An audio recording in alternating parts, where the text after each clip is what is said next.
ఒక కొబ్బరికాయని తీసుకుని ఈ విధంగా చిన్న చిన్న పీసెస్గా కట్ చేసుకోవాలి. ఈ విధంగా కట్ చేసుకుని పక్కన పెట్టుకోండి. ఇప్పుడు స్టవ్ మీద ఒక బాండీలు పెట్టుకుని అందులో 5 టేబుల్ స్పూన్ల ఆయిల్ వేసుకోవాలి. ఆయిల్ బాగా హీట్ అయిన తర్వాత ఇందులో 7 ఎండుమిర్చిని వేసుకోండి. ఇందులో నేను ఒక ఉల్లిపాయని పెద్ద పెద్ద ముక్కలుగా కట్ చేసి వేసుకుంటున్నాను. 1 స్పూన్ ధనియాలు కూడా వేసుకోండి. ఇందులో 4 చిన్న అల్లం ముక్కలు కూడా వేసుకుంటున్నాను. వీటన్నిటి మనం దోరగా వేయించుకోవాలి. ఈ విధంగా వేగిన తర్వాత మనం కట్ చేసి పెట్టుకున్న కొబ్బరి ముక్కలు కూడా ఇందులో వేసుకోవాలి. కొబ్బరి ముక్కల్ని లైట్గా వేయించుకోవాలి.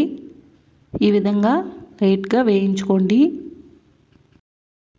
వేగుతున్న కొబ్బరి ముక్కల్లో 1/2 కప్పు పల్లీలు వేసుకుంటున్నాను. పల్లీలు వేసుకోవడం వల్ల కొబ్బరి పచ్చడి చాలా రుచిగా ఉంటుంది. ఇందులోనే నేను 1/2 స్పూన్ పసుపును వేసుకుంటున్నానండి. ఈ విధంగా వేసుకుని వీటన్నిటిని మనం దోరగా వేయించుకోవాలి. మనం వేసిన పల్లీలు బాగా వేగేంత వరకు వేయించుకోవాలండి. బాగా వేగిన తర్వాత ఇందులో నేను 1 స్పూన్ ధనియాల పౌడర్ని వేసుకుంటున్నాను.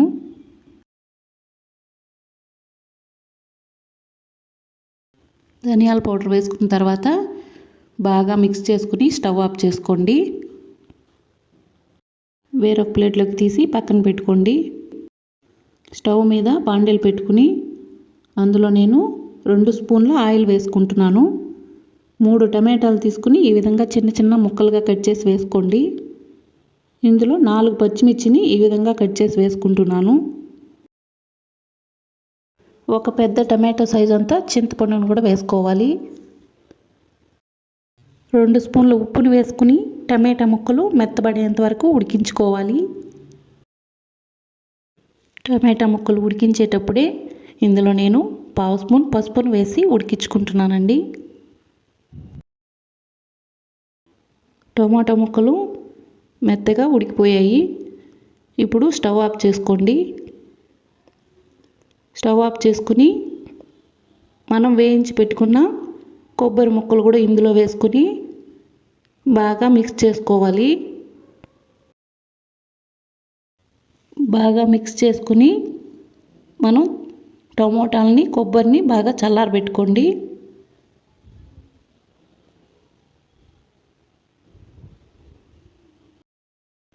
చల్లారిపోయిన తర్వాత వీటన్నిటిని తీసి ఓ మిక్సీ జార్లో వేసుకుందాం. గోరువెచ్చటి నీరు వేసుకుని పచ్చడిని గ్రైండ్ చేసుకోవాలి. 1 గ్లాస్ వాటర్ వేసుకుంటున్నాను. ఈ విధంగా గ్రైండ్ చేసుకోండి. చాలా టేస్టీగా ఉండే పచ్చడి అండి. తప్పకుండా ట్రై చేయండి. గ్రైండ్ చేసుకుని ఒక బౌల్లో వేసుకోవాలి. ఇప్పుడు స్టవ్ మీద బాండీలు పెట్టుకుని 1 స్పూన్ ఆయిల్ వేసి అందులో 1 ఎండుమిర్చి, 1/2 స్పూన్ ఆవాలు వేసుకోండి. కొద్దిగా కరివేపాకు వేసుకుంటున్నాను. బాగా వేగిన తర్వాత మనం గ్రైండ్ చేసి పెట్టుకున్న పచ్చళ్ళ వేసుకుంటే ఎంతో టేస్టీగా ఉండే కొబ్బరి పచ్చడి మనకి రెడీ అయిపోయింది. చాలా బాగుంటుందండి. మనం ఇడ్లీ, దోశ, చపాతీలకు కూడా తీసుకోవచ్చు.